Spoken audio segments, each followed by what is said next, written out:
Hi, welcome to வேலை TN channel.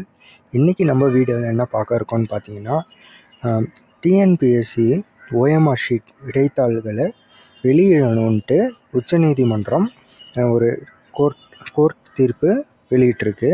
வாங்க அதுக்கான முழு விவரங்களையும் நம்ம வீடியோவில் பார்ப்போம். ஜூன் 29 என்ன சொல்லியிருக்காங்கன்னு பார்த்தீங்கன்னா, தேர்வு முடிவுகள் வெளியாகும்போது தேர்வர்களின் விடைத்தாள்கள், அதாவது டிஎன்பிஎஸ்சி வெளியிட வேண்டும்ன்றதையும் இதில் குறிப்பிச்சிட்ருக்காங்க. வாங்க இந்த கேஸ் பற்றி முழுசாக பார்ப்போம். இந்த கேஸ் என்னன்னு பார்த்தீங்கன்னா, முத்துலட்சுமி குணசீலன்றவங்க மதுரை ஹைகோர்ட்டில் தாக்கல் பண்ணியிருக்காங்க மனுவை. இந்த மனுவில் என்ன சொல்லியிருக்காங்கன்னு பார்த்தீங்கன்னா, கடந்த 30/1/2024 குரூப் 4 தேர்வு குறிப்பிட்ட ஆணை பிறப்பிக்கப்பட்டது. அதில் நாங்கள் விண்ணப்பிச்சிருந்தோம். இதற்கான தேர்வு ஜூன் 9 நாங்கள் எழுதியிருக்கோம்னு சொல்லியிருக்காங்க. டிஎன்பிஎஸ்சி மூலமாக தேர்வுகள் மற்றும் விடைத்தாள்களை வெளியிடுவதில்லை என்றும் அதில் குறிப்பிட்டு கேஸ் கொடுத்துருக்காங்க.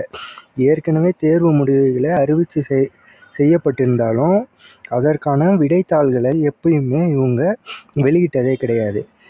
இந்த வழக்கு 29 நீதிபதி RN மஞ்சுளா முன்னாடி விசாரிக்கப்பட்டது. விசாரிக்கப்பட்டபோது என்ன சொல்லியிருக்காங்கன்னா, தேர்வுகள் தேர்வுடைய முடிவுகள் வெளியிடப்பட்டாலும் விடைத்தாள்களை வெளியிடுறதில்லை. இது மறுக்கப்படுகிறது. டிஎன்பிஎஸ்சி மட்டுமே ஏன் வெளியிட மறுக்கப்படுகிறதுன்னு கேட்டிருக்காங்க. இனி வரும் காலங்களில் தேர்வு முடிவுகளை அறிவித்தவுடனே தேர்வர்கள் விடைத்தாள்களை டிஎன்பிஎஸ்சியில் வெளியிட வேண்டும் என்றும் உத்தரவிட்டிருக்கப்பட்டது. இது ஒரு நல்ல விஷயம்தான்.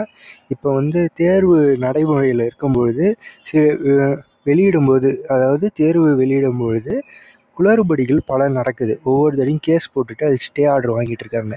இதெல்லாம் தடுக்கணும் அப்படின்னு பார்த்தீங்கன்னா, இந்த ஓஎம்ஆர் ஷீட் வெளியிட மூலமாக இது எல்லாத்தையும் நம்ம இது பண்ணிடலாம். ஏன்னு பார்த்தீங்கன்னா, குளறுபடி எப்படி நடக்குதுன்னு பார்த்தீங்கன்னா, அவங்களுக்குள்ளாரையே இது பண்ணிவிட்டு பாஸ் போட்டுடுறாங்க.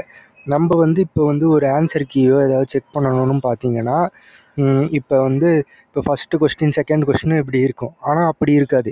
ஏபிசின்ட்டு நமக்கு செட்டு மாறும் ஒவ்வொருத்தவங்களுக்கும் கொஸ்டின் பேப்பர் ஆர்டரு. ஸோ நம்மளால் இந்த கொஸ்டினுக்கு இதுதான் கரெக்டான விடைன்ட்டு நம்மளால் மேல்முறையீடு பண்ண முடியாது. இதுவே ஒரு வேளை ஓஎம்ஆர் ஷீட்டை கேண்டிடேட் ஓஎம்ஆர் ஷீட் நம்மகிட்ட ஒரு காப்பி வருதுன்னா, நம்ம அதுக்கேற்ற மாதிரி அனலைஸ் பண்ணி நம்ம மேல்முறையீடு பண்ணலாம். இதனால் இது ஒரு நல்ல பெனிஃபிட்டான ஒரு இது தான். இந்த தீர்ப்பு கண்டிப்பாக டிஎன்பிஎஸ்சி முறைப்படி செயல்படுத்தி தான் ஆகணும். ஏன்னா நம்ம கோர்ட்டே சொல்லிடுச்சு. ஸோ இது கண்டிப்பாக இது வந்துச்சுன்னா நிறைய குளறுபடிகள் சால்வ் ஆகும். சரி, இது போன்ற மேலும் தகவல்களை தெரிந்து கொள்ள நம்ம சேனலை சப்ஸ்கிரைப் செய்து கொள்ளுங்கள். இது சம்மந்தப்பட்ட ஏதாவது கொஸ்டின் இருந்தால் கமெண்ட் செக்ஷனில் சொல்லுங்கள். நம்ம அதில் பார்ப்போம். Thank you friends.